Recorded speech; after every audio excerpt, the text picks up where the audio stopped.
88 թվականի ավերիչ երկրաշարժից հետո աղետի գոտու վերականգնման առիթի բաժինը Ռոբերտ Քոչարյանինն էր։ Բարև ձեզ։ Մենք գտնվում ենք հայրաքաղաք Գյումրիում։ Ցույց ենք տալու 5 կենսական նշանակություն ունեցող նախագծեր, որոնք կյանքի են կոչվել երկրորդ նախագահի կառավարման տարիներին։ Սա երևանյան խճուղին է, գյումրեցիների ասած Տրոյմաշը։ Այն իր թաղամասերով կառուցվել է Ռոբերտ Քոչարյանի կառավարման տարիներին։ Սա Շիրակացի թաղամասն է, գյումրեցիների ասած Պոլիգոնը։ Այն ևս կառուցվել է Ռոբերտ Քոչարյանի կառավարման տարիներին։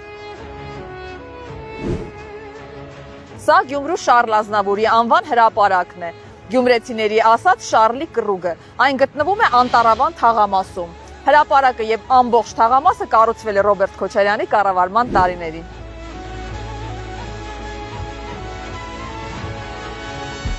Սա հույս թաղամասն է, գյումրեցիների ասած տեքստիլը։ Այն ամբողջությամբ կառուցվել է Ռոբերտ Քոչարյանի կառավարման տարիներին։ Սա Գյումրու 3-րդ դպրոցն է։ Դպրոցն ու այս շենքերը կառուցվել են Ռոբերտ Քոչարյանի կառավարման տարիներին։